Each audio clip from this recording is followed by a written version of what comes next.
పెను తుఫాను తలొంచి చూసే తొలి నిప్పు కణం అతడే. చెప్పు. मतलब मुसलमान का मतलब कांग्रेस, कांग्रेस का मतलब मुसलमान. అబ్బా అబ్బా అబ్బా ఆహా అత్తా.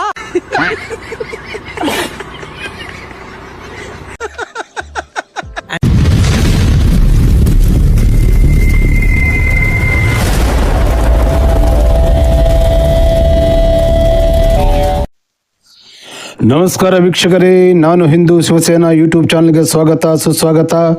ನಾನು ನಿಮ್ಮ ವೆಂಕಟ್. ವೀಕ್ಷಕರೇ, ಇವತ್ತು ಮತ್ತೊಮ್ಮೆ ನಾವು ಬ್ರಹ್ಮಕುಮಾರಿ ಬಗ್ಗೆ ಮಾತಾಡೋಣ. ಬ್ರಹ್ಮಕುಮಾರಿ ಅಂದರೆ ಏನು?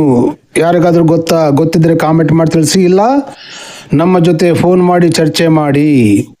ಸೊ ಬ್ರಹ್ಮಕುಮಾರಿ ಅಂದರೆ ಏನು ಇಲ್ಲ ವೀಕ್ಷಕರೇ. ಬ್ರಹ್ಮಕುಮಾರಿ ಹೇಳುವುದು ಜ್ಞಾನವೇ ಅಲ್ಲ. ಈ ಬ್ರಹ್ಮಕುಮಾರಿಯ ಜ್ಞಾನ ಏನು ಗೊತ್ತಾ? ಈ ದಾದಾ ಲೇಖರಾಜ್ ಇದನಲ್ಲ, ಅರಗುಂಡು ತಾತ, ಈ ಅರಗುಂಡು ತಾತ ಪಾಕಿಸ್ತಾನದಲ್ಲಿ ಓಂ ಮಂಡಲಿಯನ್ನು ಓಪನ್ ಮಾಡಿ ಅಲ್ಲಿನ ಹೆಣ್ಮಕ್ಳನ್ನು ಹಿಪ್ನಾಟಿಸಮ್ ಮಾಡಿ ಮತ್ತೆ ಅವರನ್ನು ಪರಿವಾರಗಳನ್ನು ತೊಡಿಸಿ ಹೆಣ್ಣುಮಕ್ಕಳಿಗೆ ಇಲ್ಲ ಸಲ್ಲದ ಆಸೆಗಳು ತೋರಿಸಿ ಸತ್ಯಯುಗ ಅಂತೇಳಿ ಕಲಿಯುಗ ಅಂತ್ಯ ಆಗುತ್ತೆ ಅಂತೇಳಿ, ನೀವು ಏನಂದರೆ ಪವಿತ್ರವಾಗಿದ್ದರೆ, ಈ ಕಲಿಯುಗದಲ್ಲಿ ನೀವು ಪವಿತ್ರವಾಗಿದ್ದರೆ ಸತ್ಯಯುಗದಲ್ಲಿ ನೀವು ದೇವಿ ದೇವತೆಗಳಾಗಿ ನಾವು ಹುಡ್ತೀವಿ. ಮನುಷ್ಯರು ಆಗ ಸಂಭೋಗ ಸಂಸಾರ ಮಾಡೋ ಅವಶ್ಯಕತೆನೇ ಇಲ್ಲ. ಕಣ್ಣಿಂದ ನೋಡಿ ಮಕ್ಕಳನ್ನು ಹುಟ್ಟಿಸ್ತಾರೆ ಅಂಥೇಳಿ ಇಲ್ಲ ಸಲ್ಲದ ಹುಚ್ಚು ಹೇಳಿಕೇಸಿ ಆ ಹೆಣ್ಣುಮಕ್ಕಳನ್ನು ಹಿಪ್ನಾಟಿಸಮ್ ಮಾಡಿಕೇಸಿ ಮೋಸ ಮಾಡ್ತಾ ಇದ್ದ. ಅಲ್ಲಿನ ಹೈದರಾಬಾದ್, ಪಾಕಿಸ್ತಾನದಲ್ಲಿರ್ತಕ್ಕಂಥ ಹೈದರಾಬಾದ್ ಸಿಂಧಿ ಜನಾಂಗದವರು ಈತನನ್ನು ಅಲ್ಲಿಂದ ಬ್ಯಾನ್ ಮಾಡಿಸಿ, ಈ ಓಂ ಮಂಡಲಿಯನ್ನು ಬ್ಯಾನ್ ಮಾಡಿಸಿ ಅಲ್ಲಿಂದ ಓಡಿಸಿದ್ದಾರೆ. ಈತ ಕೆಲವು ಹೆಣ್ಣು ಮಕ್ಕಳನ್ನು ಅಲ್ಲಿಂದ ಯಾರು ಕುಮಾರಿಯರಾಗಿರ್ತಾರಲ್ಲ, ಬ್ರಹ್ಮಕುಮಾರಿಯರು ಸನ್ಯಾಸಿಗಳಾಗಿರ್ತಾರಲ್ಲ, ಅವರನ್ನು ಎತ್ಕೊಂಡು ಕೇಸಿ ಬಂದು ನಮ್ಮ ಭಾರತ ದೇಶಕ್ಕೆ ಓಡಿ ಬಂದು ಮೌಂಟ್ ಆಬುನಲ್ಲಿ ಸ್ಥಿರವಾಗಿ ಒಂದು ಆಶ್ರಮ ಮಾಡ್ಕೊಂಡ್ಬಿಟ್ಟಿದ್ದಾನೆ. ಹಾಗೆ ಆತ ಇಲ್ಲಿ ನಮ್ಮ ಭಾರತ ದೇಶದಲ್ಲಿ ಸಕ್ಸಸ್ ಆಗಿದ್ದಾನೆ.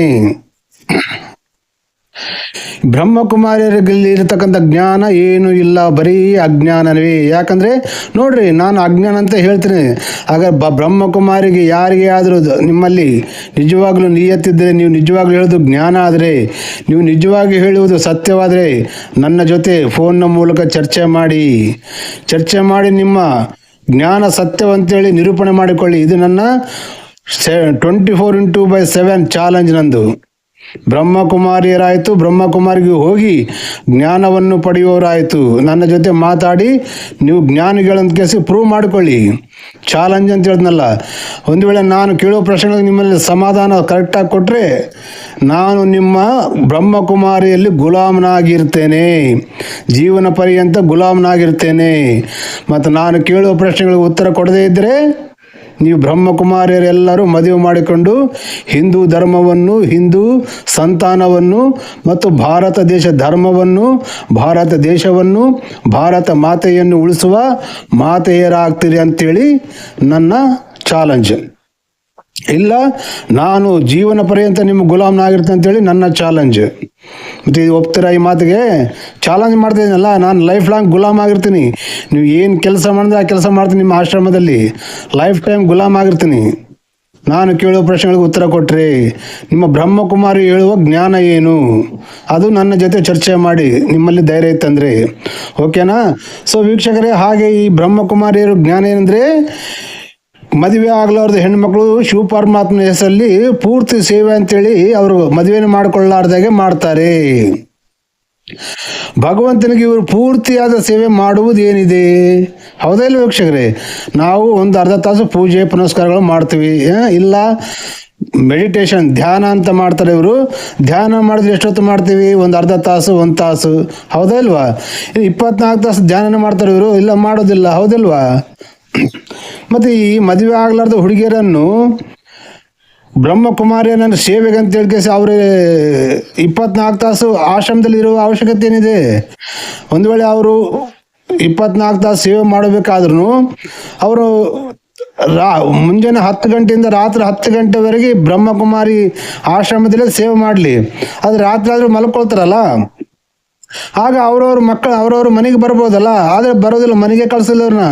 ಯಾವಾಗ ಕುಮಾರಿಯರಾಗಿ ಮಾಡ್ತಾರೋ ಬ್ರಹ್ಮಕುಮಾರಿನ ಆ ಕಡೆ ಅವರು ಮನೆಗೆ ಬರೋದೇ ಇಲ್ಲ, ಮನೆಗೆ ಕಳಿಸೋದೇ ಇಲ್ಲ, ಯಾವಾಗೋ ಒಮ್ಮೆ.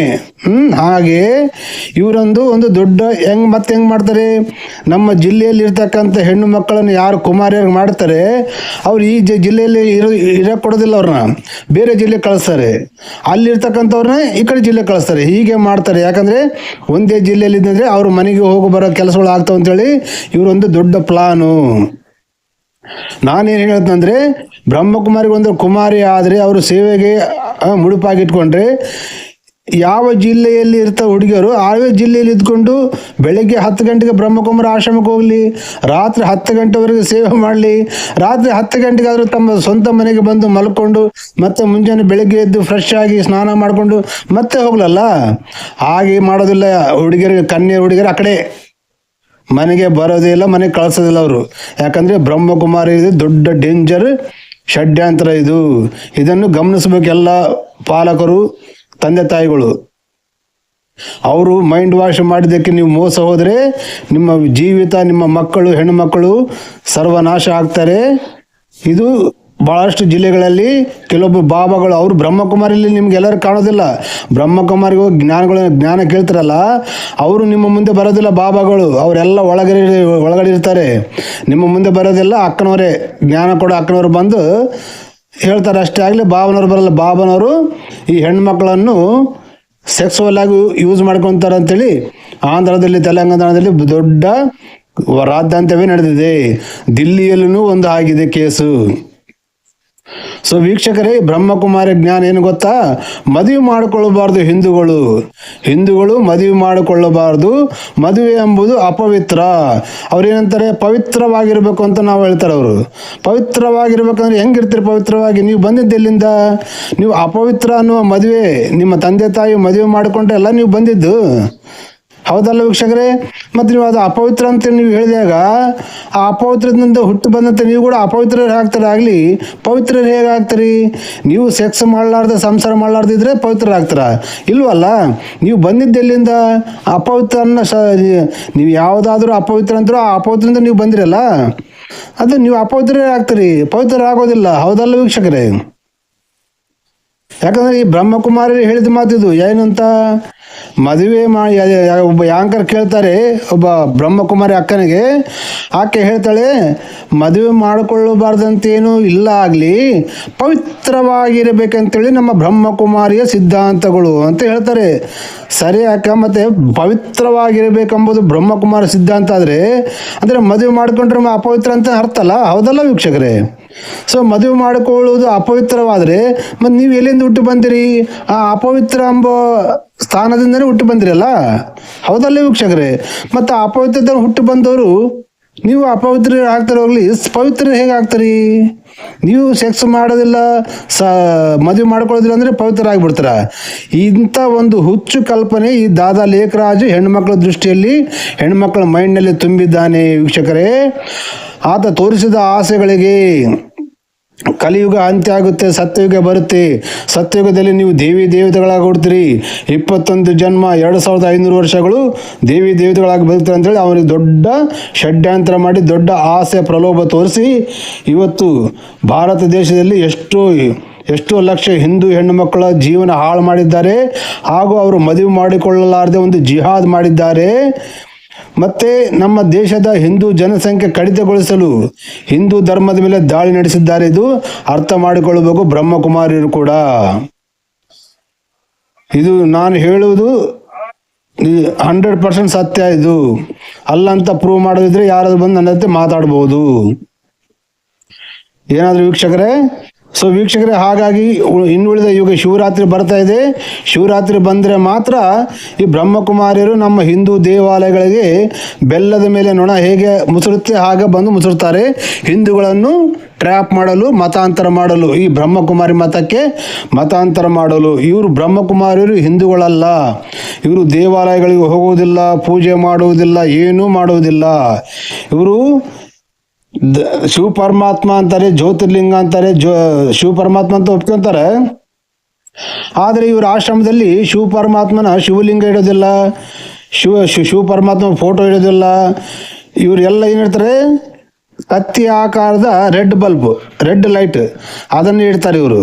ಅದನ್ನೇ ದೇವರು, ಅದನ್ನೇ ಪರಮಾತ್ಮ ಅಂತ ಹೇಳ್ತಾರೆ. ಇದು ಕಲಿಯುಗದ ವಿಕೃತ ಅಲ್ವಾ? ಹೌದಲ್ಲ? ಇವರು ಹಿಂದೂಗಳಾದರೆ ನಮ್ಮ ಹಿಂದೂ ಧರ್ಮದಲ್ಲಿ ಶಿವಲಿಂಗಕ್ಕೆ ನಾವು ಪೂಜೆ ಮಾಡ್ತೀವಿ, ಅಭಿಷೇಕ ಮಾಡ್ತೀವಿ, ಹೌದಲ್ಲ? ಭಕ್ತಿಯಿಂದ ಪೂಜೆ ಅಭಿಷೇಕ ಮಾಡ್ರಿ ದಿನ ನಿಮ್ಮ ಆಶ್ರಮದಲ್ಲಿ ಶಿವಲಿಂಗ ಇಟ್ಕೊಂಡು. ಮತ್ತೆ ಹಿಂದೂ ದೇವಾಲಯಗಳು ಬಂದ ಕೇಸು ಮುಸುರೋದು ಯಾಕೆ? ಯಾಕಂದರೆ ಇದು ಒಂದು ವೈರಸ್ ಇದ್ದ ಹಾಗೆ, ಒಬ್ಬರಿಂದ ಒಬ್ರಿಗೆ ಹಬ್ಬಿಸೋದು, ಅವರನ್ನು ನಷ್ಟ ಮಾಡೋದು, ಹೌದಲ್ಲ ವೀಕ್ಷಕರೇ? ಇವ್ರ ಕೆಲಸ ಅದೇ ಇರ್ತದೆ. ಹಾಗಾಗಿ ಯಾವುದೇ ದೇವಾಲಯದಲ್ಲಿ ಬ್ರಹ್ಮಕುಮಾರಿಯರು ಬಂದರೆ ದಯವಿಟ್ಟು ಅಲ್ಲಿರ್ತಕ್ಕಂಥ ಯಾರೇ ವ್ಯಕ್ತಿಗಳಾಗಲಿ ನನ್ನ ನಂಬರಿಗೆ ಫೋನ್ ಮಾಡಿ ಅವ್ರ ತಲೆ ಮಾತನಾಡಿಸಿ, ಇಲ್ಲದ್ರೆ ಅವರನ್ನು ಪ್ರಶ್ನೆಗಳನ್ನು ಕೇಳಿ. ಅವರು ಕೊಡುವ ಜ್ಞಾನ ಏನಂತ ಕೇಳಿದಾಗ ಅವ್ರು ಏನು ಹೇಳ್ತಾರೆ, ಇಲ್ಲ ನೀವು ನಮ್ಮ ಆಶ್ರಮಕ್ಕೆ ಬರ್ರಿ, ಸೆವೆಡೆನ್ಸ್ ಕೋರ್ಸ್ ಇರ್ತದೆ ಅಂತ ಹೇಳ್ತಾರೆ. ಮತ್ತು ನಾವು ಅಲ್ಲಿ ಬರೋದ್ರೆ ನೀವು ಇಲ್ಲಿ ಯಾಕೆ ಬಂದಿರಿ, ನಿಮ್ಮ ತಲೆ ಏನು ಜ್ಞಾನ ಅದ ಅಂತ ಕೇಳ್ರಿ. ಮತ್ತು ನಿಮ್ಮ ತಲೆ ಏನು ಜ್ಞಾನ ಇಲ್ಲ ಅಂದರೆ ಇಲ್ಲೇ ಬೋಳ್ಸಾಗ ಬಂದಿರಿ ಅಂತ ಹೇಳ್ಬಿಟ್ಟು ಹಿಂಗೆ ಮಾತಾಡೋರು ಕೂಡ ಮೊದಲು. ಆಮ್ಯಾಗೆ ಅವ್ರು ಯಾರು ಬಂದಿರ್ತಾರಲ್ಲ ಬ್ರಹ್ಮಕುಮಾರಿಯರು, ಮೊದಲು ಅವ್ರು ಕುಂಕುಮ ಹಚ್ಚ್ರಿ. ಇದು ನಮ್ಮ ಹಿಂದೂ ಧರ್ಮದ ಸಂಪ್ರದಾಯ. ಕುಂಕುಮ ಹಚ್ಕೊಳ್ರಿ. ವಿಧವೆಯರು ಮಾತ್ರ, ಗಂಡ ಸತ್ತ ವಿಧವೆಯವರು ಮಾತ್ರ ಈ ರೀತಿಯಾಗಿರ್ಬೇಕಂತೇಳಿ ನಮ್ಮ ಹಿಂದೂ ಸಂಪ್ರದಾಯದಲ್ಲಿದೆ. ಹಿಂದೂ ಸಂಪ್ರದಾಯದಲ್ಲಿ ಇದೆ, ಹೌದಲ್ವಾ ವೀಕ್ಷಕರೇ? ಗಂಡ ಸತ್ತವರಸೆ ಬಿಳಿ ಸೀರೆ ಉಟ್ಕೊಂಡು ಕುಂಕುಮ ಬಳೆಗೆ ದೂರ ಇರಬೇಕಂತೇಳಿ ನಮ್ಮ ಸನಾತನ ಧರ್ಮದ ಹಿರಿಯರು, ಪೂರ್ವಜರು, ಋಷಿಮುನಿಗಳು, ಜ್ಞಾನಿಗಳು ಹೇಳಿದ್ದಾರೆ. ಮತ್ತು ನೀವು ಹಿಂದೂಗಳಾದರೆ ಕುಂಕುಮ ಯಾಕೆ ಹಚ್ಚಿಲ್ಲ ಅಂತ ಕೇಳೋರಿಗೆ, ಹೌದಲ್ಲ ವೀಕ್ಷಕರೇ? ಸೊ ಹೀಗಾಗಿ ನಾನು ಏನು ಹೇಳ್ತೇನೆ ಅಂದರೆ, ನಮ್ಮ ವಿಡಿಯೋ ನೋಡಿದವರು ಯಾರೇ ಆಗಲಿ ಬ್ರಹ್ಮಕುಮಾರಿಯರು ನಮ್ಮ ದೇವಸ್ಥಾನಗಳಲ್ಲಿ ಇರ್ತಾರೆ. ನನ್ನ ವಿಡಿಯೋ ನೋಡಿದವರು ಹಬ್ಬದ ದಿವಸಗಳಲ್ಲಿ ನೀವು ಗುಡಿಗಳಿಗೆ ಹೋಗ್ರಿ, ಅಲ್ಲಿ ಬ್ರಹ್ಮಕುಮಾರಿಯರು ಕಂಡ್ರೆ ನನಗೆ ಫೋನ್ ಮಾಡಿ ಮಾತನಾಡಿಸಿ, ನಾನು ಅವರನ್ನು ಮಾತಾಡ್ತೇನೆ. ಸರಿನಾ ವೀಕ್ಷಕರೇ? ಸೊ ವೀಕ್ಷಕರೇ, ಮತ್ತು ನನ್ನ ವಿಡಿಯೋದ ಬಗ್ಗೆ ನೀವೇನಂತೀರಿ ಕಾಮೆಂಟ್ ಮಾಡಿ ತಿಳಿಸಿ. ಹಾಗೂ ಬ್ರಹ್ಮಕುಮಾರಿಯರಿಗೆ 24x7 ಚಾಲೆಂಜ್ ನಂದು. ನಿಮ್ಮಲ್ಲಿ ನಿಜವಾಗ್ಲೂ ಜ್ಞಾನ ಇತ್ತು, ನೀವು ಹೇಳೋದು ನಿಜವಾಗ್ಲೂ ಜ್ಞಾನ ಆದರೆ ನಾನು ಕೇಳುವ ಪ್ರಶ್ನೆಗಳಿಗೆ ಉತ್ತರ ಕೊಡಿ. ಫೋನ್ನ ಮೂಲಕ ಫೋನ್ ಮಾಡಿ ಉತ್ತರ ಕೊಡಿ. ಕಾಲ್ ರೆಕಾರ್ಡ್ ಆಗುತ್ತೆ. ಜನಗಳಿಗೆ ಸತ್ಯ ಅಸತ್ಯ ಗೊತ್ತಾಗುತ್ತೆ. ಜನಗಳಿಗೆ ನೀವು ಹೇಳೋದು ಜ್ಞಾನ ಆಗಿದ್ರೆ ನಾನು ಅಜ್ಞಾನಿ ಅಲ್ಲ. ನನ್ನ ಪ್ರಶ್ನೆಗಳಿಗೆ ಉತ್ತರ ಕೊಟ್ಟು ಬಿಟ್ರೆ ನೀವು ಜ್ಞಾನಿಗಳಾಗ್ಬಿಡ್ತೀರಿ, ನಾನು ನಿಮ್ಮ ಗುಲಾಮರಾಗ್ಬಿಡ್ತೀನಲ್ಲ, ಹೌದಲ್ಲ ವೀಕ್ಷಕರೇ? ಇದು ಚಾಲೆಂಜು. ಸೊ ವೀಕ್ಷಕರೇ, ನಿಮ್ಮ ಅಭಿಪ್ರಾಯ ತಪ್ಪದೆ ಕಾಮೆಂಟ್ ಮಾಡಿ ತಿಳಿಸಿ. ಮತ್ತೆ ಮುಂದಿನ ವಿಡಿಯೋ ಜೊತೆಗೆ ಭೇಟಿಯಾಗೋಣ. ಅಲ್ಲಿವರೆಗೆ ನೋಡ್ತಾ ಇರಿ ನಾನು ಹಿಂದೂ ಶಿವಸೇನಾ, ನಾನು ನಿಮ್ಮ ವೆಂಕಟ್. ಜೈ ಹಿಂದ್, ವಂದೇ ಮಾತರಂ, ಭಾರತ್ ಮಾತಾ ಕಿ ಜೈ. ಜೈ ಸನಾತನ ಧರ್ಮ, ಜೈ ಋಷಿಮುನಿಗಳ ಜ್ಞಾನಕ್ಕೆ ಜೈ. ಹಾಗೂ ವೀಕ್ಷಕರೇ, ನನ್ನ ವಿಡಿಯೋನ ಸಬ್ಸ್ಕ್ರೈಬ್ ಮಾಡಿಕೊಳ್ಳಿ, ಲೈಕ್ ಮಾಡಿ, ಹಾಗೂ ನಿಮ್ಮ ಬಂಧು ಮಿತ್ರರಿಗೆಲ್ಲರಿಗೂ ಶೇರ್ ಮಾಡಿ. ಈ ವಿಷಯ ಹೋಗುವ ಹಾಗೆ ಮಾಡುವುದು ನಿಮ್ಮ ಕೈಲಿದೆ, ಶೇರ್ ಮಾಡುವುದು ಇದೆಲ್ಲ ಫ್ರೀನೇ ನಿಮಗೆ, ಓಕೆನಾ? ಮತ್ತೆ ಭೇಟಿ ಆಗೋಣ ವೀಕ್ಷಕರೇ.